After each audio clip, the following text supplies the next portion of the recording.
ꯃꯌꯥꯝꯕꯨ ꯇꯔꯥꯝꯅ ꯑꯣꯛꯆꯕꯒ ꯂꯣꯏꯅꯅ ꯄꯥꯟꯊꯣꯏ ꯃꯉꯥꯡꯅ ꯏꯀꯣꯛꯅꯅ ꯈꯨꯔꯨꯝꯖꯔꯤ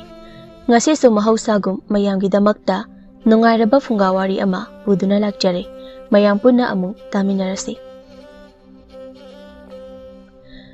ꯊꯥꯏꯅ ꯃꯇꯝꯗꯒꯤ ꯍꯧꯅ ꯇꯥꯏꯕꯪ ꯃꯤꯒꯤ ꯍꯛꯆꯥꯡ ꯑꯁꯤꯅ ꯁꯤꯔꯕ ꯃꯇꯨꯡꯗ ꯊꯋꯥꯏ ꯑꯗꯨꯅ ꯂꯥꯏꯔꯩꯕꯥꯛꯇ ꯆꯠꯂꯤ ꯍꯥꯏꯅ ꯊꯥꯖꯅꯔꯛꯏ ꯁꯤꯔꯕ ꯊꯋꯥꯏ ꯑꯅꯤꯈꯛꯅ ꯂꯥꯏꯔꯝꯂꯦꯟꯗ ꯄꯨꯟꯅ ꯀꯣꯏꯕ ꯆꯠꯄꯒꯤ ꯋꯥꯔꯤ ꯑꯃꯅꯤ ꯈꯨꯜ ꯑꯃꯈꯛꯇ ꯃꯔꯤꯟ ꯌꯥꯝꯅ ꯇꯟꯕ ꯄꯪꯕꯁꯨ ꯌꯥꯝꯅ ꯄꯪꯕ ꯅꯨꯄꯥ ꯑꯅꯤꯈꯛ ꯂꯩꯔꯝꯃꯤ ꯃꯈꯣꯏꯒꯤ ꯃꯃꯤꯡꯅ ꯐꯩꯖꯥꯎ ꯑꯃꯁꯨꯡ ꯍꯩꯇꯣꯟ ꯀꯧꯔꯝꯃꯤ ꯐꯩꯖꯥꯎ ꯑꯃꯁꯨꯡ ꯍꯩꯇꯣꯟ ꯑꯁꯤ ꯃꯔꯤꯟ ꯇꯟꯕꯗ ꯆꯞ ꯃꯥꯟꯅꯩ ꯑꯌꯨꯛꯀꯤ ꯆꯥꯛ ꯆꯥꯕ ꯂꯣꯏꯔꯕ ꯃꯇꯨꯡꯅꯤ ꯆꯤꯡꯌꯥꯒꯤ ꯎꯔꯨꯝ ꯂꯥꯡꯕ ꯃꯐꯝ ꯑꯗꯨꯗ ꯐꯩꯖꯥꯎ ꯑꯃꯁꯨꯡ ꯍꯩꯇꯣꯟ ꯃꯈꯣꯏ ꯑꯅꯤ ꯐꯝꯗꯨꯅ ꯋꯥꯔꯤ ꯁꯥꯗꯨꯅ ꯂꯩꯔꯤ ꯏꯇꯥꯎ ꯐꯩꯖꯥꯎ ꯌꯥꯝꯅ ꯅꯨꯡꯉꯥꯏꯅꯤꯀꯣ ꯃꯈꯣꯏꯒꯤ ꯂꯥꯏꯔꯩꯕꯥꯛ ꯀꯥꯏꯅ ꯍꯥꯏꯕꯗꯣ ꯑꯩꯗꯤ ꯌꯥꯝꯅ ꯆꯠꯅꯤꯡꯉꯤ ꯐꯖ ꯐꯖꯕ ꯃꯐꯝ ꯑꯃꯗꯤ ꯂꯥꯏ ꯅꯨꯄꯤꯒ ꯃꯌꯥꯝ ꯑꯃ ꯂꯩ ꯍꯥꯏ ꯅꯪꯗ ꯅꯠꯇꯦ ꯑꯩꯁꯨ ꯆꯠꯅꯤꯡꯕ ꯌꯥꯝꯅ ꯀꯨꯏꯔꯦꯗ ꯑꯗꯨꯗ ꯃꯇꯧ ꯀꯔꯝꯅ ꯂꯥꯏꯔꯩꯕꯥꯛ ꯑꯗꯨꯗ ꯆꯠꯀꯗꯕꯅꯣ ꯍꯥꯏꯕ ꯈꯪꯗꯕ ꯑꯗꯨꯒꯤꯅꯤ ꯑꯩꯈꯣꯏꯒꯤ ꯍꯧꯖꯤꯛ ꯂꯩꯔꯤꯕ ꯍꯛꯆꯥꯡ ꯑꯁꯤꯅꯗꯤ ꯂꯥꯏꯔꯩꯕꯥꯛꯇ ꯆꯠꯄꯗꯤ ꯉꯝꯂꯣꯏꯕꯣ ꯑꯩꯈꯣꯏꯗꯤ ꯄꯥꯏꯕꯁꯨ ꯌꯥꯗꯦ ꯀꯔꯤꯒꯨꯝꯕ ꯊꯋꯥꯏ ꯑꯣꯏꯔꯕꯗꯤ ꯄꯥꯏꯔꯒ ꯂꯥꯏꯔꯩꯕꯥꯛꯇ ꯆꯠꯄ ꯌꯥꯒꯅꯤ ꯑꯗꯨꯗꯤ ꯀꯝꯗꯧꯁꯤꯒꯦ ꯏꯇꯥꯎ ꯑꯩꯈꯣꯏ ꯑꯅꯤ ꯁꯤꯔꯁꯤ ꯍꯥꯏꯔꯤꯕ꯭ꯔꯥ ꯉꯥꯏꯈꯣꯗ ꯑꯃꯨꯛꯇ ꯍꯥꯟꯅ ꯈꯟꯅꯈꯤꯁꯤ ꯏꯄꯥ ꯏꯄꯨꯁꯤꯡꯅ ꯋꯥꯔꯤ ꯂꯤꯕꯤꯕꯗꯗꯤ ꯂꯥꯏꯔꯩꯕꯥꯛꯀꯤ ꯂꯝꯗꯝ ꯑꯁꯦ ꯌꯥꯝꯅ ꯐꯖꯩ ꯄꯨꯛꯅꯤꯡ ꯍꯨꯕ ꯉꯥꯛꯇ ꯂꯩ ꯍꯥꯏꯗꯣ ꯂꯥꯏꯔꯩꯕꯥꯛꯇ ꯃꯁꯛ ꯃꯇꯧꯒ ꯌꯥꯝꯅ ꯐꯖꯕꯤ ꯂꯥꯏꯔꯦꯝꯕꯤ ꯃꯆꯤꯟ ꯃꯅꯥꯎ 8ꯀꯁꯨ ꯂꯩ ꯍꯥꯏ ꯑꯩꯗꯤ ꯌꯥꯝꯅ ꯌꯦꯡꯅꯤꯡꯂꯦꯕꯣ ꯐꯔꯦ ꯉꯁꯤꯒꯤ ꯑꯍꯤꯡ ꯑꯁꯤꯃ ꯋꯥꯈꯜ ꯃꯨꯟꯅ ꯈꯟꯅꯔꯁꯤ ꯀꯔꯤ ꯀꯔꯝ ꯇꯧꯔꯒ ꯂꯥꯏꯔꯩꯕꯥꯛꯇ ꯀꯣꯏꯕ ꯆꯠꯀꯅꯤ ꯍꯥꯏꯕꯗꯣ ꯅꯪꯁꯨ ꯍꯜꯂꯣ ꯑꯩꯁꯨ ꯍꯟꯈ꯭ꯔꯒꯦ ꯍꯌꯦꯡ ꯑꯃꯨꯛ ꯃꯐꯝ ꯑꯁꯤꯗ ꯂꯥꯛꯑꯣ ꯑꯃꯨꯛ ꯊꯦꯡꯅꯔꯁꯤ ꯑꯁꯨꯝꯅ ꯍꯥꯏꯅꯗꯨꯅ ꯐꯩꯖꯥꯎ ꯑꯃꯗꯤ ꯍꯩꯇꯣꯟꯗꯨ ꯃꯌꯨꯝꯗ ꯍꯟꯅꯈꯤꯔꯝꯃꯤ ꯅꯨꯃꯤꯗꯥꯡꯒꯤ ꯃꯇꯝꯅꯤ ꯍꯩꯇꯣꯟꯅ ꯆꯥꯛꯈꯨꯝꯗ ꯆꯥꯛ ꯊꯣꯡꯂꯤꯕꯤ ꯃꯍꯥꯛꯀꯤ ꯃꯃꯥꯕꯨ ꯌꯦꯡꯗꯨꯅ ꯏꯃꯥ ꯑꯩ ꯋꯥ ꯑꯃꯇ ꯍꯪꯒꯦ ꯍꯩ ꯍꯪꯂꯛꯀꯅꯨ ꯇꯥꯅꯤꯡꯗꯦ ꯅꯪꯒꯤꯁꯦ ꯀꯔꯤ ꯏꯟꯁꯥꯡ ꯊꯣꯡꯒꯦ ꯍꯥꯏꯅ ꯍꯪꯗꯣꯔꯤꯕ ꯅꯠꯇ꯭ꯔꯣ ꯅꯠꯇꯦ ꯏꯟꯁꯥꯡꯒꯤ ꯋꯥꯒ ꯅꯠꯇꯦ ꯑꯩꯅ ꯍꯪꯒꯗꯕ ꯑꯁꯤꯗꯤ ꯂꯥꯏꯔꯩꯕꯥꯛꯇ ꯃꯇꯧ ꯀꯔꯝꯅ ꯆꯠꯄ ꯌꯥꯒꯅꯤ ꯑꯁꯤꯅꯤ ꯅꯣꯡꯉꯥꯟꯕꯗꯒꯤ ꯅꯨꯃꯤꯠ ꯇꯥꯕ ꯐꯥꯎꯕ ꯊꯕꯛ ꯃꯅꯥ ꯑꯃꯗ ꯁꯨꯗꯅ ꯃꯤꯔꯦꯝ ꯑꯣꯏꯗꯨꯅ ꯂꯩꯔꯒ ꯍꯧꯖꯤꯛꯅ ꯑꯃꯨꯛ ꯂꯥꯏꯔꯩꯕꯥꯛꯇ ꯆꯠꯅꯤꯡꯉꯤꯕ ꯏꯃꯥꯒꯤ ꯏꯕꯨꯡꯉꯣ ꯆꯠꯈ꯭ꯔꯣ ꯅꯁꯛ ꯅꯁꯥꯗꯣ ꯌꯦꯡꯅꯤꯡꯗ꯭ꯔꯦ ꯑꯗꯣ ꯀꯃꯥꯏꯅ ꯆꯠꯈꯤꯒꯗꯣꯏꯅꯣ ꯍꯥꯏꯕ ꯀꯔꯤ ꯂꯝꯗꯒꯤ ꯆꯠꯇꯣꯏꯅꯣ ꯑꯩꯗꯤ ꯈꯪꯗ꯭ꯔꯤꯕ ꯏꯃꯥꯅ ꯑꯝꯇ ꯇꯥꯛꯄꯤꯌꯨ ꯁꯦ ꯑꯩ ꯍꯥꯏꯒꯦꯁꯦ ꯑꯃꯨꯛꯅꯦ ꯅꯈꯣꯡ ꯑꯗꯨꯅꯒ ꯆꯠꯀꯗꯕ ꯅꯠꯇꯦ ꯌꯥꯝꯅ ꯂꯥꯏꯅ ꯆꯠꯀꯗꯕ ꯖꯥꯠꯅꯤ ꯅꯈꯨꯠꯇ ꯊꯥꯡ ꯑꯃ ꯄꯥꯏꯔꯒ ꯅꯊꯟꯇ ꯊꯤꯜꯂꯒ ꯁꯤꯖꯧ ꯑꯗꯨ ꯑꯣꯏꯔꯕꯗꯤ ꯂꯥꯏꯔꯩꯕꯥꯛꯇ ꯑꯗꯨꯝ ꯆꯠꯄ ꯐꯪꯂꯒꯗꯕꯅꯤ ꯃꯃꯥꯒꯤ ꯋꯥꯐꯝ ꯑꯗꯨ ꯇꯥꯕꯗ ꯍꯔꯥꯎꯔꯗꯨꯅ ꯈꯨꯝꯃꯤ ꯑꯁꯦꯡꯕꯒꯤꯔꯣ ꯏꯃꯥ ꯅꯨꯡꯉꯥꯏꯔꯦꯗ ꯑꯩꯗꯤ ꯅꯍꯥꯟꯈꯩ ꯀꯔꯝꯅ ꯆꯠꯀꯗꯕꯅꯣ ꯍꯥꯏꯕ ꯈꯪꯗ꯭ꯔꯗꯨꯅ ꯂꯩꯔꯝꯂꯤꯕꯅꯤ ꯃꯤꯔꯦꯝ ꯅꯪ ꯊꯥꯛꯄꯗ ꯑꯩ ꯑꯁꯦ ꯋꯥꯕꯅ ꯂꯣꯏꯔꯕꯅꯤ ꯁꯤꯈ꯭ꯔꯣ ꯅꯪꯗ ꯅꯃꯥꯟꯅꯕꯁꯤꯡ ꯑꯁꯤꯅ ꯊꯕꯛ ꯁꯨꯗꯨꯅ ꯁꯦꯜ ꯇꯥꯟꯅꯔꯤꯕ ꯑꯗꯨꯒ ꯅꯪꯅ ꯊꯕꯛ ꯃꯅꯥ ꯑꯃꯠꯇ ꯁꯨꯗꯈꯩ ꯑꯍꯥꯎꯕ ꯆꯥꯗꯨꯅ ꯈꯤꯟꯗꯨꯅ ꯂꯩꯔꯤꯕ ꯉꯝꯗ꯭ꯔꯦ ꯃꯤꯔꯦꯝ ꯊꯥꯛꯄ ꯉꯝꯗ꯭ꯔꯦ ꯑꯩ ꯁꯣꯜꯂꯕ ꯑꯩꯅ ꯁꯨꯔꯒ ꯆꯥꯒꯅꯤ ꯍꯥꯏꯅ ꯈꯜꯂꯤꯕ ꯅꯪꯒꯤ ꯅꯀꯣꯛ ꯑꯗꯨꯕꯨ ꯀꯔꯤꯅꯣ ꯍꯣꯏ ꯏꯃꯥ ꯀꯔꯤ ꯑꯃꯠꯇ ꯋꯥꯕꯤꯔꯨꯔꯅꯨ ꯅꯆꯥ ꯑꯩꯅꯦ ꯂꯥꯏꯔꯩꯕꯥꯛꯇ ꯑꯃꯨꯛꯇ ꯍꯥꯟꯅ ꯀꯣꯏꯕ ꯆꯠꯂꯨꯈꯤꯒꯦ ꯂꯥꯏꯔꯩꯕꯥꯛꯇꯗꯤ ꯃꯁꯛ ꯐꯖꯕꯤ ꯂꯥꯏꯔꯦꯝꯕꯤ ꯅꯨꯄꯤ ꯃꯌꯥꯝ ꯑꯃ ꯂꯩ ꯍꯥꯏꯅꯕꯗꯥꯏꯅꯦ ꯂꯥꯏꯔꯦꯝꯕꯤ ꯑꯃ ꯐꯥꯔꯒ ꯄꯨꯔꯛꯀꯦ ꯂꯥꯏꯔꯦꯝꯕꯤ ꯑꯗꯨꯅ ꯌꯨꯝ ꯑꯁꯤꯗ ꯂꯩꯔꯕꯗꯤ ꯁꯣꯏꯗꯅ ꯑꯩꯈꯣꯏ ꯏꯅꯥꯛ ꯈꯨꯜꯂꯒꯗꯕꯅꯤ ꯅꯪꯅ ꯄꯪꯕ ꯑꯁꯦ ꯑꯣꯟꯊꯣꯛꯅꯁꯨ ꯄꯪꯕ ꯖꯥꯠꯅꯤꯀꯣ ꯅꯪꯉꯣꯟꯗ ꯋꯥ ꯉꯥꯡꯕꯁꯦ ꯇꯁꯦꯡꯅ ꯑꯩ ꯉꯥꯡꯅꯤꯡꯗꯦ ꯑꯔꯦꯝꯕ ꯑꯗꯨꯝ ꯇꯥꯏ ꯆꯠꯂꯣ ꯀꯗꯥꯏꯗꯅꯣ ꯑꯃ ꯂꯩꯔꯨꯆꯣ ꯍꯣꯔꯦꯟꯅꯦ ꯆꯥꯛ ꯑꯁꯤ ꯊꯣꯡꯕ ꯂꯣꯏꯔꯦ ꯍꯥꯏꯕ ꯀꯥꯟ ꯑꯗꯨꯗ ꯀꯧꯔꯛꯀꯦ ꯆꯠꯂꯣ ꯍꯩꯇꯣꯟꯗꯨ ꯃꯀꯣꯛ ꯍꯣꯠꯇꯨꯅ ꯊꯣꯛꯂꯛꯏ ꯑꯗꯨꯒ ꯃꯍꯥꯛꯀꯤ ꯐꯃꯨꯡ ꯑꯗꯨꯗ ꯍꯤꯞꯊꯔꯝꯃꯤ ꯃꯍꯥꯛꯅ ꯈꯜꯂꯤ ꯀꯔꯤ ꯍꯥꯏꯕ ꯑꯩꯅ ꯁꯤꯔꯕꯗꯤ ꯑꯩꯒꯤ ꯊꯋꯥꯏ ꯑꯗꯨꯅ ꯂꯥꯏꯔꯩꯕꯥꯛꯇ ꯆꯠꯄ ꯐꯪꯒꯅꯤ ꯍꯥꯏꯕ ꯑꯩ ꯁꯤꯗꯕ ꯌꯥꯗ꯭ꯔꯦ ꯍꯌꯦꯡꯃꯛ ꯂꯥꯏꯔꯩꯕꯥꯛꯇ ꯀꯣꯏꯕ ꯆꯠꯀꯦ ꯈꯪꯒꯅꯤ ꯂꯥꯏꯔꯩꯕꯥꯛꯇꯒꯤ ꯂꯥꯏꯔꯦꯝꯕꯤ ꯅꯨꯄꯤ ꯑꯃ ꯐꯥꯔꯛꯀꯦ ꯍꯩꯇꯣꯟꯗꯤ ꯃꯣꯟꯗ꯭ꯔꯪ ꯑꯁꯤꯗ ꯇꯥꯎꯗꯨꯅ ꯅꯨꯡꯉꯥꯏꯕ ꯃꯪꯂꯥꯜ ꯑꯃꯒ ꯂꯣꯏꯅꯅ ꯑꯗꯨꯃꯛ ꯇꯨꯝꯊꯈꯤꯔꯝꯃꯤ ꯃꯊꯪꯒꯤ ꯅꯨꯃꯤꯠꯅꯤ ꯍꯩꯇꯣꯟ ꯑꯃꯗꯤ ꯐꯩꯖꯥꯎꯗꯣ ꯆꯤꯡꯈꯣꯡ ꯑꯗꯨꯗ ꯎꯔꯨꯝ ꯃꯈꯥ ꯑꯃꯗ ꯐꯝꯗꯨꯅ ꯂꯩꯔꯤ ꯍꯩꯇꯣꯟꯗꯤ ꯃꯥꯏꯊꯣꯡ ꯑꯗꯨ ꯅꯣꯛꯐꯦꯠ ꯇꯧꯔꯤ Nangna nafet asum tawriba asibu karigino kari nungaiba paw lairabage yamna nungaiba paw ma leibagini ne nang su taradi harawni asi hairaga amung noi kari nungaiba pawno aingonda su tamo nathanda nokpodo nungaibro aikhoi ani punna nokminase adubro aikhoi ani a laribakta chatpa yaragani karamna chatpa yagadawriba aina ne ngarangdo aikhoi imada hangba aduda aikhoi imana sijakhro sirabadi thawai aduna lairibakta soidana chatlagani haiba aduda aidi kaya harawi wafam asida phaijaw sangokpe tawi aduga siba haiba aduga thawai aduna lairibakta chatpa karamna sigadawriba aikhoi ani de haidona mahaki makhwangda yeblakpa thang macha adubu phatchadoi aduga phaijawda uli tu masina masigi matengna aikhoi ani lairibakta chatkedawriba masidi thangnina thang asina aikhoi ani da thindoiro haisha thingadoini thindrabadi karamna sigane siraba matungda aikhoi gi thawai aduna lairibakta koiba chatkedawribane yamna nungaigadaba janida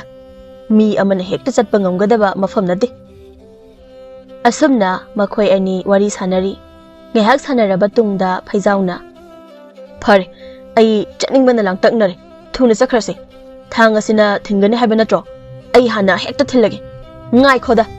aina hana thinge aina hana chatke aina thang ase purakpa natro thilo nangi mathangda ai amuk thillage ai bo mungai ramuko puna saminase lam koiba chatpa sa mi amatang chatpa nungai tabani ani ahum puna chatminaraga nungai bani hoida nangbu ngai doini phare makhata na wari amuk sanabagi kanadre hekta thillase thuna siraga thuna koiba chakhrasi apangba marin tanba phaijaw amasung haitondo pangbagi mayaina makhoina khalibu wakhal aduda thunglaga loire khanduna thang aduna thinnaba hotnajari haitona thang adubu yengduna he thang nangbo aingoda thillaga ai ase sirage aduga aigi thawai aduna alaibakta koiba chalage asi haiduna makhuna pairiba thang aduna mabukta mathanta thinjanjarami khudak aduda haitondo adumak sire haitongi siraba hakjang adudagi chongthorakpa mahaki thawai aduna phan chongthoktuna asiba mahaki hakjang adubu yengduna noi haujikti siredana nungaire ai ase haujikti thawai haibado oiramale hoi taw phaijaw aidi thawai ole paibusungam nangsu thang aduna thinduna sirone phaijaw na amukhale aigi taw se sikrene mahakna hana lairamlenda chatkhiba tare aisu hekta thillaga sirage asi khanduna mataw haitongi mabukta yungduna leiriba thang adubu phat chatoktuna mahaki mabukta amuk thumna thinjilami aduna tawrabada khudak aduda phaijaw su sirami asiba mahaki hakjangdagi mahaki thawai adu phan chongthoklami aduga mahakpu ngaiduna leiriba mataw haitonbu yengduna itaw aisu lakle haujikti paibaga ngamle onthokna nungaireda aina haidra mafam asida leiroisi a mathak tamna pakhekhrasi lam koiba thengkhini makhoi ani gi thawai adu hinglibani haina khanjarami mafam adudagi khajik chatpaga nupa ama thengnarami phaijawna idaw mi ataiso mafam asida koibaga laknaba janiko aikhoina di kana amata chatabai khalure fazaba mafam haiba asidi mi loina chatningliba ngaktani adunani aikhoisu hekta changsilaga yengluse masigi nupa se aikhoi ani gi nakta changsilaklini aikhoi ani se anauba mi malena tawri oiramni laireibak aduda hana leiramliba phaijaw amadi haitongi manak tamna changsilakliba nupa aduna ai nakhoi ani bu lawbulaklibani aikhoi ani bu lawbulaklibani haiba nangbu kanano aikhoi di nangbu masak khangde mi onaramgani ai asi laini nakhoi ani bu lawbulaklibani a laireibak ta punaba laireibak ta punaba haiba wahai asida phaijaw amadi haiton makhoi ani gi thamoido yamna haraujarami aikhoi ani bu nangna a laireibak ta pubigadawriba hoine yaine aikhoi ani so ahan balam koiba lakpo oibasida lambi khangloi haiduna hainaramlibani nate nangbu mafam asiwaida leiba kayam kuirabage ꯑꯩꯗꯤ ꯐꯅ ꯀꯨꯏꯔꯦꯕꯣ ꯏꯇꯥꯎ ꯐꯅ ꯀꯨꯏꯔꯦ ꯍꯥꯏꯔꯤ ꯑꯗꯨ ꯑꯣꯏꯔꯕꯗꯤ ꯃꯍꯥꯛꯁꯦ ꯂꯥꯏꯔꯩꯕꯥꯛꯀꯤ ꯃꯐꯝ ꯄꯨꯝꯅꯃꯛ ꯂꯣꯏꯅ ꯈꯪꯂꯝꯒꯅꯤ ꯅꯪꯕꯨ ꯈꯪꯕ꯭ꯔꯥꯅꯦ ꯂꯣꯏꯅ ꯈꯪꯏ ꯃꯐꯝ ꯑꯗꯨꯗ ꯅꯈꯣꯏ ꯑꯅꯤꯕꯨ ꯄꯨꯕꯤꯒꯗꯧꯔꯤꯕꯅꯤ ꯏꯇꯥꯎ ꯅꯨꯄꯥ ꯑꯁꯤꯒꯤ ꯃꯇꯨꯡꯗ ꯏꯟꯅꯈ꯭ꯔꯁꯤ ꯑꯗꯨꯅ ꯐꯅꯤ ꯍꯣꯔꯦꯟ ꯂꯝꯕꯤ ꯂꯝꯈꯥꯡꯗ ꯂꯝꯕꯤ ꯑꯃꯨꯛ ꯃꯥꯡꯗꯅꯕ ꯑꯁꯨꯝꯅ ꯍꯥꯏꯅꯗꯨꯅ ꯑꯁꯤꯂꯥꯏ ꯑꯗꯨꯅ ꯃꯥꯡ ꯊꯥꯔꯒ ꯃꯍꯥꯛꯀꯤ ꯃꯇꯨꯡꯗ ꯐꯩꯖꯥꯎ ꯑꯃꯗꯤ ꯍꯩꯇꯣꯟꯅ ꯏꯟꯅꯗꯨꯅ ꯑꯁꯨꯝ ꯆꯠꯂꯝꯃꯤ ꯃꯊꯛꯇ ꯐꯅ ꯌꯥꯝꯅ ꯄꯥꯏꯈꯠꯂꯝꯃꯤ ꯐꯩꯖꯥꯎꯅ ꯃꯃꯤꯠ ꯑꯗꯨꯅ ꯍꯥꯏꯐꯦꯠ ꯃꯈꯥꯗ ꯌꯦꯡꯊꯔꯝꯃꯤ ꯑꯗꯨꯒ ꯍꯣꯏ ꯏꯇꯥꯎ ꯃꯈꯥꯗ ꯑꯃꯨꯛꯇ ꯌꯦꯡꯉꯨꯅꯦ ꯑꯥꯗ ꯀꯛꯆꯦꯡ ꯀꯣꯛꯆꯥꯎꯕꯤ ꯃꯥꯟꯕ ꯃꯌꯥꯝ ꯑꯃ ꯆꯠꯂꯤꯕꯁꯤꯕꯨ ꯀꯅꯥ ꯀꯅꯥꯅꯣ ꯍꯩ ꯀꯛꯆꯦꯡ ꯀꯣꯛꯆꯥꯎꯕꯤ ꯅꯠꯇꯦꯅꯦ ꯇꯥꯏꯕꯪ ꯃꯤꯅꯤꯅꯦ ꯑꯄꯪꯁꯤꯗꯤ ꯀꯅꯥꯅ ꯈꯪꯅꯤꯒꯦ ꯃꯊꯛꯇꯒꯤ ꯌꯦꯡꯊꯕꯗ ꯄꯤꯛꯇ꯭ꯔꯨ ꯄꯤꯛꯇ꯭ꯔꯨ ꯄꯤꯛꯄ ꯑꯁꯤꯗ ꯑꯩꯗꯤ ꯃꯥꯜꯂꯨꯔꯦ ꯃꯊꯛꯇꯒꯤ ꯌꯦꯡꯊꯕꯗꯗꯤ ꯃꯈꯥꯁꯦ ꯌꯥꯝꯅ ꯐꯖꯗ꯭ꯔꯥ ꯈꯨꯐꯖ ꯑꯃꯅꯤꯀꯣ ꯉꯥꯏꯈꯣ ꯏꯇꯥꯎ ꯑꯩꯈꯣꯏꯅ ꯃꯈꯥꯗ ꯂꯩꯔꯤꯉꯩꯗ ꯑꯇꯤꯌꯥ ꯃꯊꯛ ꯑꯁꯤꯗ ꯂꯩꯆꯤꯟꯅ ꯄꯥꯏꯕ ꯎꯕꯗꯣ ꯉꯁꯤꯗꯤ ꯃꯐꯝ ꯑꯁꯤꯗ ꯂꯩꯔꯦ ꯈꯨꯠꯅꯒ ꯁꯣꯛꯄ ꯌꯥꯔꯦ ꯑꯁꯤ ꯍꯥꯏꯗꯨꯅ ꯃꯈꯣꯏ ꯑꯅꯤꯗꯣ ꯃꯈꯨꯠ ꯑꯗꯨꯅ ꯂꯩꯆꯤꯜ ꯑꯗꯨꯕꯨ ꯇꯥꯞ ꯄꯥꯏꯔꯝꯃꯤ ꯑꯗꯨꯒ ꯉꯧꯔꯣꯛ ꯉꯧꯕ ꯑꯁꯤꯗ ꯌꯥꯝꯅ ꯍꯥꯎꯗꯧ ꯃꯥꯟꯈꯤꯕꯅꯤ ꯆꯥꯔꯒ ꯍꯦꯛꯇ ꯌꯦꯡꯂꯒꯦ ꯃꯌꯥ ꯀꯥꯊꯣꯛꯇꯨꯅ ꯂꯩꯆꯤꯜ ꯑꯗꯨꯕꯨ ꯅꯝꯁꯤꯜꯂꯤ ꯑꯗꯨꯒ ꯃꯍꯥꯎ ꯑꯃꯇ ꯌꯥꯎꯗꯦꯗ ꯏꯆꯝ ꯆꯝꯃꯤ ꯍꯥꯎꯒꯗꯧꯕꯒ ꯃꯥꯜꯂꯨꯔꯒ ꯃꯈꯣꯏ ꯑꯅꯤꯗꯣ ꯑꯁꯤ ꯂꯥꯏꯒꯤ ꯃꯇꯨꯡ ꯏꯟꯅꯔꯒ ꯑꯃꯨꯛ ꯃꯈꯥ ꯇꯥꯅ ꯆꯠꯂꯤ ꯍꯩꯇꯣꯟꯅ ꯍꯣ ꯑꯁꯤ ꯂꯥꯏꯔꯩꯕꯥꯛꯀꯤ ꯂꯝ ꯍꯥꯏꯕꯗꯨꯕꯨ ꯌꯧꯒꯗꯕ ꯀꯌꯥꯝ ꯋꯥꯠꯂꯤꯕꯒꯦ ꯐꯅꯗꯤ ꯀꯨꯏꯔꯦꯁꯦ ꯑꯩꯈꯣꯏꯅ ꯄꯥꯏꯈꯠꯂꯛꯂꯤꯕ ꯑꯁꯦ ꯌꯧꯗꯧꯔꯦ ꯈꯖꯤꯛꯇ ꯉꯥꯏꯔꯦ ꯈꯖꯤꯛ ꯄꯥꯏꯈꯠꯄꯒ ꯃꯅꯝ ꯌꯥꯝꯅ ꯅꯨꯡꯁꯤꯕ ꯑꯃ ꯅꯝꯂꯛꯂꯝꯃꯤ ꯃꯅꯝ ꯑꯗꯨꯕꯨ ꯍꯩꯇꯣꯟ ꯑꯃꯗꯤ ꯐꯩꯖꯥꯎꯅ ꯃꯅꯥꯇꯣꯟ ꯊꯥꯡꯒꯠꯇꯨꯅ ꯅꯝꯂꯤ ꯋꯥꯎ ꯃꯅꯝꯁꯤꯗꯤ ꯂꯩꯒꯤ ꯃꯅꯝ ꯃꯥꯜꯂꯤꯕꯣ ꯑꯣꯟꯊꯣꯛꯅ ꯅꯨꯡꯁꯤꯔꯦꯗ ꯀꯔꯤ ꯂꯩꯕꯨ ꯑꯣꯏꯔꯕꯖꯥꯠꯅꯣ ꯑꯩꯈꯣꯏ ꯃꯈꯥꯗꯗꯤ ꯑꯁꯤꯒꯨꯝꯕ ꯂꯩꯒꯤ ꯃꯅꯝꯒ ꯑꯃꯠꯇ ꯅꯝꯕ ꯐꯪꯗꯦ ꯅꯨꯡꯁꯤꯈ꯭ꯔꯦꯗ ꯃꯅꯝꯁꯦ ꯑꯁꯤ ꯂꯥꯏꯅ ꯂꯩꯒꯤ ꯃꯅꯝ ꯑꯁꯤꯅ ꯅꯈꯣꯏ ꯑꯅꯤꯕꯨ ꯑꯣꯛꯂꯤꯕꯅꯤ ꯍꯧꯖꯤꯛꯇꯤ ꯂꯥꯏꯔꯝꯂꯦꯟ ꯍꯥꯏꯕꯗꯣ ꯌꯧꯔꯦ ꯍꯥ ꯂꯥꯏꯔꯝꯂꯦꯟ ꯌꯧꯔꯦ ꯍꯥꯏꯕ ꯃꯃꯤꯠ ꯑꯗꯨꯅ ꯑꯀꯣꯏꯕ ꯑꯗꯨꯗ ꯀꯣꯌꯦꯡ ꯌꯦꯡꯉꯤ ꯁꯤꯗꯤ ꯏꯍꯥꯡ ꯍꯥꯡꯉꯤꯅ ꯑꯃꯨꯛ ꯃꯈꯥꯗ ꯌꯦꯡꯊꯩ ꯂꯩꯆꯤꯟꯅ ꯂꯣꯏꯅ ꯈꯟꯖꯤꯟꯗꯨꯅ ꯂꯩꯔꯦꯅ ꯁꯤꯗꯤ ꯃꯈꯥꯁꯦ ꯑꯃꯠꯇ ꯎꯗ꯭ꯔꯤ ꯍꯩꯇꯣꯟꯅ ꯍꯣ ꯑꯁꯤ ꯂꯥꯏꯔꯩꯕꯥꯛꯀꯤ ꯂꯝ ꯑꯁꯦ ꯌꯥꯝꯅ ꯐꯖꯩ ꯍꯥꯏꯕꯗꯥꯏꯅꯦ ꯐꯖꯩ ꯍꯥꯏꯕꯗꯨꯗ ꯏꯇꯥꯎ ꯑꯩꯈꯣꯏ ꯑꯅꯤꯗꯤ ꯀꯣꯏꯕ ꯂꯥꯛꯂꯒ ꯁꯤꯗꯗꯤ ꯀꯔꯤꯁꯨ ꯂꯩꯇꯦ ꯏꯍꯥꯡ ꯍꯥꯡꯉꯦ ꯂꯩꯆꯤꯜ ꯉꯥꯛꯇ ꯐꯖꯕ ꯃꯐꯝꯅ ꯄꯤꯛ ꯊꯟꯅ ꯂꯩꯕ ꯃꯐꯝ ꯑꯃꯅꯤ ꯂꯥꯏꯔꯩꯕꯥꯛ ꯍꯥꯏꯔꯤꯕꯁꯤ ꯐꯖꯕ ꯃꯐꯝ ꯀꯌꯥ ꯑꯃ ꯂꯩ ꯅꯈꯣꯏꯅ ꯐꯅ ꯌꯦꯡꯂꯕꯁꯨ ꯂꯣꯏꯕ ꯈꯝꯕ ꯅꯥꯏꯔꯣꯏ ꯃꯐꯝ ꯀꯗꯣꯝꯗꯅꯣ ꯂꯩꯔꯝꯒꯗꯕ ꯑꯁꯤꯕꯣ ꯑꯩꯈꯣꯏ ꯑꯅꯤꯗ ꯃꯐꯝ ꯑꯗꯣꯝꯗ ꯆꯠꯈ꯭ꯔꯒꯦ ꯂꯝꯕꯤ ꯇꯥꯛꯄꯤꯌꯨ ꯑꯩꯅ ꯅꯈꯣꯏꯕꯨ ꯄꯨꯗꯨꯅ ꯆꯠꯀꯗꯧꯔꯤꯕꯅꯤ ꯑꯩꯒꯤ ꯇꯨꯡ ꯏꯜꯂꯨ ꯑꯁꯤ ꯍꯥꯏꯔꯒ ꯑꯁꯤ ꯂꯥꯏꯗꯨ ꯆꯠꯄ ꯍꯧꯏ ꯃꯍꯥꯛꯀꯤ ꯇꯨꯡꯗ ꯐꯩꯖꯥꯎ ꯑꯃꯗꯤ ꯍꯩꯇꯣꯟꯅ ꯑꯃꯨꯛ ꯏꯟꯅꯔꯤ ꯃꯥꯏꯀꯩ ꯃꯔꯤꯃꯛꯅ ꯑꯉꯧꯕ ꯂꯩꯆꯤꯟꯅ ꯈꯟꯗꯨꯅ ꯂꯩꯔꯤ ꯑꯃꯔꯣꯝꯗ ꯃꯈꯣꯏ ꯑꯅꯤꯅ ꯆꯠꯂꯤꯕ ꯑꯗꯨ ꯇꯥꯏꯕꯪ ꯁꯪꯁꯥꯔ ꯑꯃꯗꯅꯤ ꯂꯩꯆꯤꯜ ꯉꯥꯛꯇ ꯀꯗꯣꯝꯗꯅꯣ ꯆꯠꯂꯤꯕ ꯑꯁꯤꯕꯣ ꯃꯐꯝ ꯃꯔꯥꯡ ꯑꯃꯠꯇ ꯈꯪꯗ꯭ꯔꯦ ꯏꯇꯥꯎ ꯑꯩꯗꯤ ꯅꯪ ꯐꯥꯎꯕ ꯎꯁꯤꯜꯂꯛꯇ꯭ꯔꯦ ꯀꯥꯏꯗ ꯂꯩꯒꯦ ꯅꯪꯕꯣ ꯅꯈꯨꯠꯇꯣ ꯄꯤꯔꯛꯑꯣ ꯈꯨꯠ ꯁꯝꯅꯔꯒ ꯆꯠꯁꯦ ꯐꯩꯖꯥꯎ ꯑꯃꯗꯤ ꯍꯩꯇꯣꯟꯅ ꯃꯈꯨꯠ ꯁꯝꯅꯗꯨꯅ ꯆꯠꯂꯤ ꯑꯁꯤ ꯃꯐꯝ ꯑꯁꯦ ꯀꯗꯣꯝꯅꯣ ꯍꯥꯏꯕ ꯈꯪꯗ꯭ꯔꯦ ꯅꯪꯅ ꯑꯩꯈꯣꯏ ꯑꯅꯤꯕꯨ ꯄꯨꯁꯤꯟꯗꯨꯅ ꯆꯪꯂꯤꯕ ꯑꯁꯤꯕꯨ ꯀꯗꯣꯝꯗꯅꯣ ꯇꯨꯃꯤꯟꯅ ꯏꯟꯅꯔꯛꯎ ꯂꯣꯏꯅ ꯎꯕ ꯐꯪꯒꯅꯤ ꯑꯁꯨꯝ ꯆꯪꯁꯤꯟꯕꯒ ꯂꯩꯔꯝꯕ ꯂꯩꯆꯤꯜ ꯑꯗꯨ ꯈꯔ ꯄꯥꯊꯈꯤꯔꯝꯃꯤ ꯃꯇꯝ ꯑꯗꯨꯗ ꯃꯅꯝ ꯌꯥꯝꯅ ꯅꯨꯡꯁꯤꯕ ꯍꯩꯄꯥꯜ ꯂꯩꯄꯥꯜꯒꯤ ꯃꯅꯝꯁꯨ ꯅꯝꯂꯛꯂꯝꯃꯤ ꯐꯩꯖꯥꯎ ꯑꯃꯗꯤ ꯍꯩꯇꯣꯟꯅ ꯃꯃꯤꯠ ꯑꯗꯨꯅ ꯍꯟꯅ ꯌꯦꯡꯂꯨꯕꯗ ꯐꯖꯕ ꯂꯩ ꯈꯔꯅ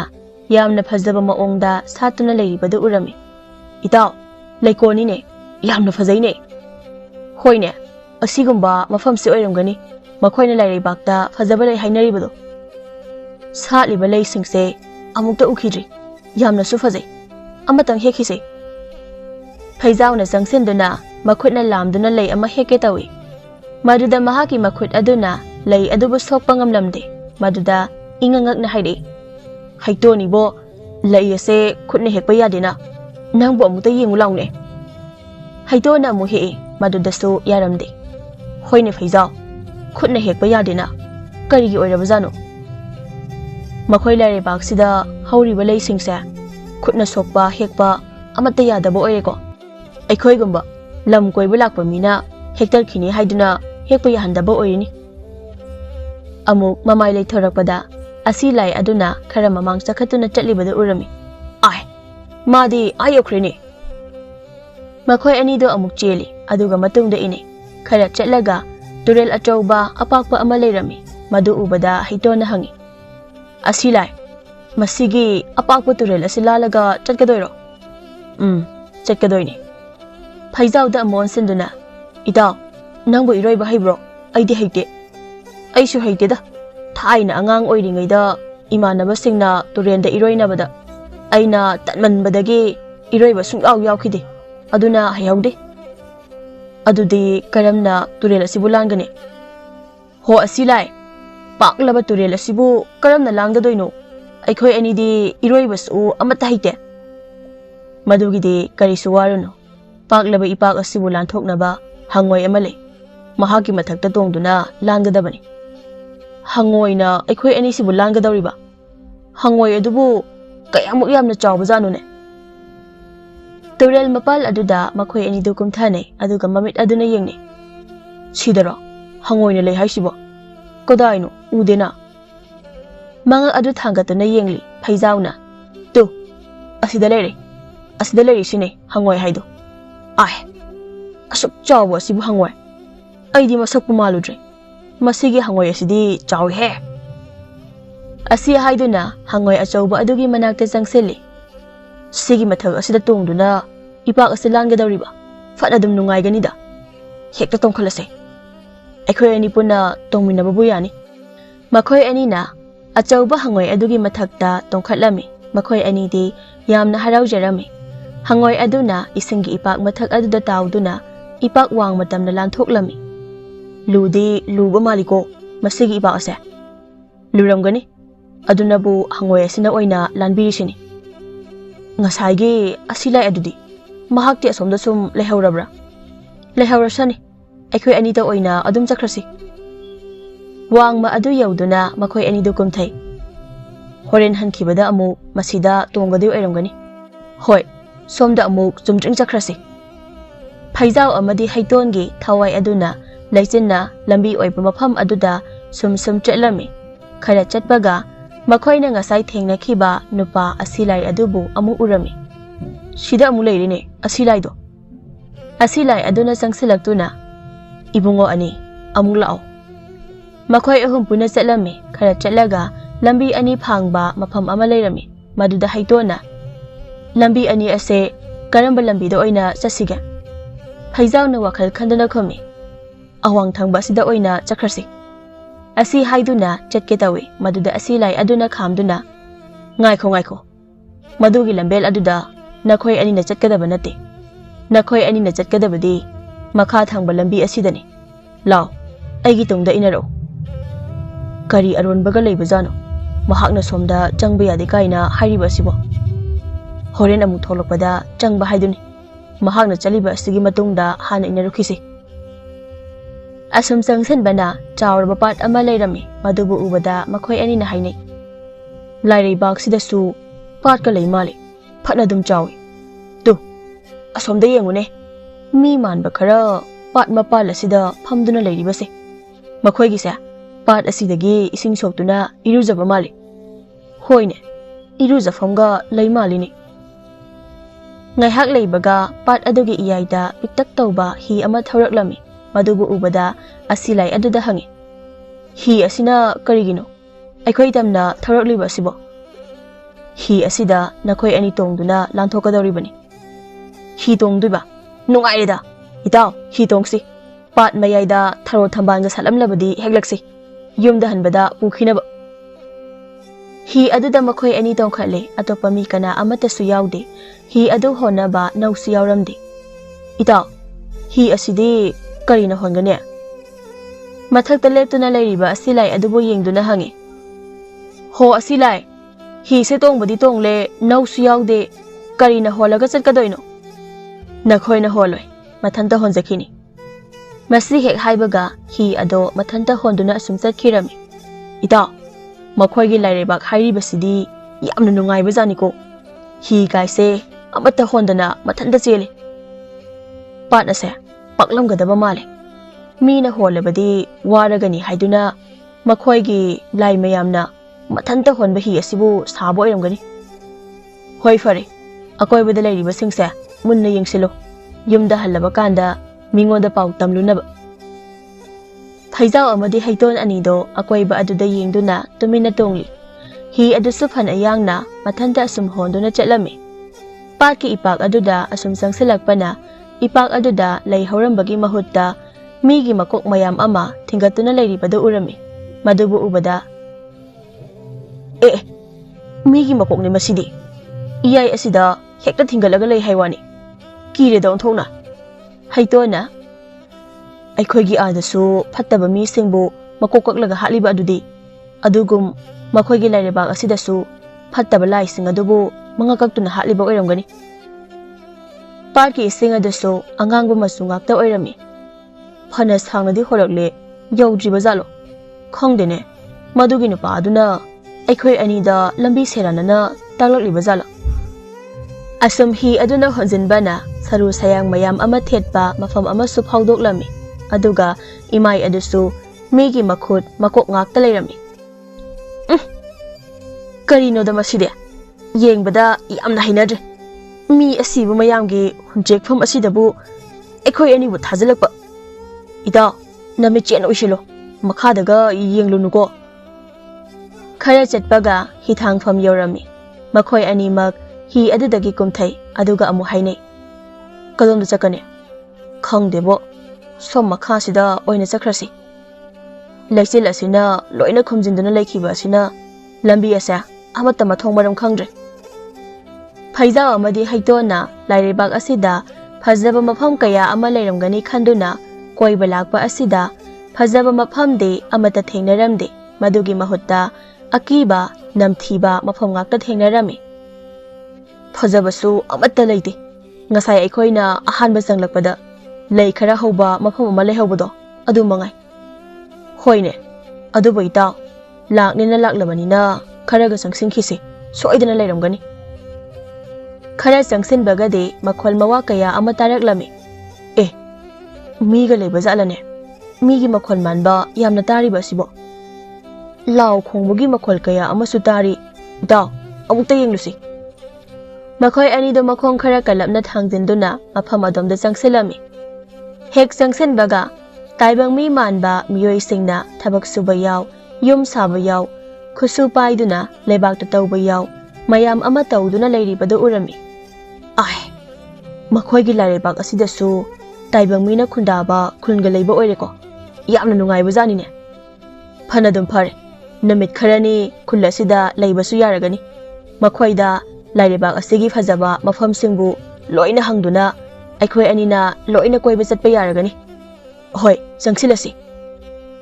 ꯃꯈꯣꯏꯁꯤꯡ ꯑꯗꯨꯅ ꯊꯕꯛ ꯀꯟꯅ ꯁꯨꯗꯨꯅ ꯂꯩꯅꯔꯤꯕꯁꯤꯡ ꯑꯗꯨꯕꯨ ꯃꯈꯣꯏ ꯑꯅꯤꯅ ꯌꯦꯡꯂꯤ ꯑꯁꯨꯝ ꯆꯪꯁꯤꯜꯂꯛꯄꯅ ꯑꯍꯜ ꯑꯣꯏꯔꯕ ꯅꯨꯄꯥ ꯑꯃꯅ ꯎꯈꯣꯡ ꯑꯃꯗ ꯐꯝꯗꯨꯅ ꯑꯋꯥꯕ ꯄꯣꯊꯥꯔꯤ ꯑꯍꯜ ꯅꯨꯄꯥ ꯑꯗꯨꯅ ꯍꯣ ꯏꯕꯨꯡꯉꯣ ꯐꯩꯖꯥꯎ ꯏꯕꯨꯡꯉꯣ ꯍꯩꯇꯣꯟ ꯂꯥꯎꯅꯤ ꯅꯈꯣꯏꯕꯨ ꯁꯤꯗ ꯑꯁꯨꯝꯅ ꯀꯧꯔꯛꯄ ꯑꯁꯤꯗ ꯐꯩꯖꯥꯎ ꯑꯃꯗꯤ ꯍꯩꯇꯣꯟꯅ ꯃꯃꯥꯏ ꯂꯩꯁꯤꯟꯗꯨꯅ ꯌꯦꯡꯉꯤ ꯑꯗꯨꯒ ꯑꯩꯈꯣꯏ ꯑꯅꯤꯕꯨ ꯀꯧꯕꯤꯕ꯭ꯔꯣ ꯀꯧꯏꯅꯦ ꯂꯥꯛꯈꯣꯅꯦ ꯁꯤꯗ ꯋꯥꯔꯤ ꯁꯥꯈꯤꯁꯤ ꯂꯥꯛꯈꯣ ꯃꯈꯣꯏ ꯑꯅꯤ ꯆꯪꯉꯤ ꯑꯗꯨꯒ ꯍꯅꯨꯕ ꯑꯗꯨꯒꯤ ꯃꯁꯛ ꯑꯗꯨꯕꯨ ꯃꯨꯟꯅ ꯌꯦꯡꯉꯤ ꯍꯩꯇꯣꯟꯅ ꯈꯨꯔꯥꯁꯦ ꯃꯃꯥꯡ ꯂꯩꯀꯥꯏꯒꯤ ꯃꯪꯒꯤꯗꯨ ꯅꯠꯇꯕ꯭ꯔꯅꯦ ꯃꯥꯅꯤꯗ ꯃꯥꯅꯤ ꯑꯩ ꯃꯪꯒꯤꯅꯤ ꯈꯨꯔꯥ ꯅꯪꯗꯤ ꯃꯐꯝꯁꯤꯗ ꯀꯩꯗꯧꯔꯝꯂꯤꯕ ꯃꯐꯝ ꯑꯁꯤꯗꯤ ꯑꯩꯈꯣꯏꯒꯤ ꯌꯨꯝꯅꯤ ꯀꯩꯅꯣ ꯅꯠꯇꯦ ꯅꯈꯣꯏ ꯑꯅꯤꯕꯨ ꯀꯝꯗꯧꯔꯛꯂꯤꯕꯅꯣ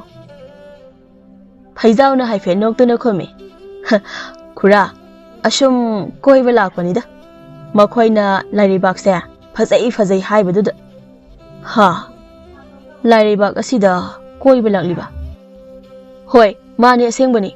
ꯈꯨꯔꯥꯅ ꯃꯐꯝ ꯑꯁꯤꯗ ꯂꯩꯔꯝꯕꯁꯦ ꯑꯣꯟꯊꯣꯛꯅ ꯅꯨꯡꯉꯥꯏꯔꯦ ꯂꯝꯕꯤ ꯑꯁꯤ ꯐꯥꯎꯕꯗꯤ ꯑꯁꯤ ꯂꯩ ꯍꯥꯏꯕ꯭ꯔꯥ ꯅꯨꯄꯥ ꯑꯃꯅ ꯇꯥꯛꯄꯤꯔꯛꯄꯅꯤ ꯃꯍꯥꯛꯇꯤ ꯑꯥꯗ ꯂꯩꯍꯧꯔꯦ ꯈꯨꯔꯥ ꯂꯥꯏꯔꯩꯕꯥꯛ ꯑꯁꯤꯒꯤ ꯃꯐꯝ ꯐꯖꯕ ꯈꯔ ꯇꯥꯛꯄꯤꯌꯨ ꯃꯗꯨꯗ ꯑꯩꯈꯣꯏ ꯑꯅꯤ ꯀꯣꯏꯕ ꯆꯠꯆꯔꯨꯒꯦ Ho Paizao, Ho Haiton, Nakoi Anina Pangwase, Howsik Pabo Halamdriba Oireko. Kura, Ekoibu Kaidorogine. Tu, Yengo. Asi Haiduna, Ahal Nupa Aduna Makut Tilli, Paizao Amadi Haitona Maduda Yengi. Ure, Makok Yaudaba, Mi Man Bakaya, Makut Yaudana, Makong Yaudana, Mayam Amana, Chong Chong Duna Laribado. Madubu Ubada, Paizauna. Makoi Gumba Sidi, Mafamasida, Kaidoriba Kura. Makoi Singse, Siraba, Mi Ngaptani. Siraba Tawai Singi Lefam Nimase. Amaromda, Masigi Lefam Asina. Taibang de Hinglingida, Pataba Tabak Daukiba Singi Lefamni. Kari Heba, Asiba Tawai Singi Lefamni Heba. Adudi Kura, Aikoi Ase, Sirabarane. Nakoi Ani, Sirabani. Adugini, Mafam Asida Lakliba. Aikoiga, Wari Sanabangam Liba. Wafam Asida, Paizao Amadi Haitondi, Makokta Makut Hakri. Nate, Nakoi Anibu, Karam Nasirak Libano. Kura, Aikoi Anidi, Sibanati. Laribak Asida, Koibalakbani. Nakoi Sigumba, Mafam Asida, Labangam Loikoi. Aikoi Yumdahan Kragi. Asi Kandana, Mamai Litokuna. Makong ado hek thangi tawbada thangbangam lamdi karino khura khong thangbangam jiba sibo nakhoi ase asiba thawai ni aduna mafam masidagi amuk hana thokiba hankiba yararoi mafam sida asumak leiragadabani nakhoi anibu karamna sirake haito na khomi khura itawai khoi anina lairei bakta koiba chatningman bagi Isai Tanta Tana Tinjabani. Aduga, Aikoi Ase, Paibangamduna, Mafam Sitamna, Koibalakbani. Oh, Nakoi Anisi, Pangbagi Mayana Siba Oreko. Laire Bak Haiba Asidi, Asiba Migi Tawaina, Chatkadaba Mafamni. Ahingba Taibang meet Amatana, Chatbangamre. Nakoi Ani Ase, Siraba Tungda, Nakoi Gitawai Aduna, Mafam Asida Karakbani. Nakoi say, Sirabani, Siraba. Aduga, Lam Koiba Lakpasu nate. Paizao Amadi Haidondo, Kalu Kaluraga, Yamna Ningamdaba Haibado Paurami. Makoi Ani, Hikna Kapjarami. Kura, Aiko Isa, Amalemda, Amukhan Bayar Roidro. Yarai. Karigumbana Koina, Taibang de Hinglingaida. Afaba Tabakaya Amataram Kiba Oirabadi. Amuk Hana Hinglambasu Yabani. Aduga, Afaba Migi Tawai Lefamdi, Yamna Fazaba, Mafamda Oi. Asam na Hairakpa Asida, Makoi Anina Lakpada, Tengna Kiba Akiba Sing Adobo, Matang Ning Singlami. Yamna Pangba Paiza Amadi Haiton Anido, Kapanatana, Upai Laitri. Laire Bakta Koi Bazat Bagi Kongset Aduna, Makoi Anigi Punsigi Araiba Haibadu Oikirami. Laire Bak Aduda, Yamna Wana, Makoi Ani, Adumak Laikirami.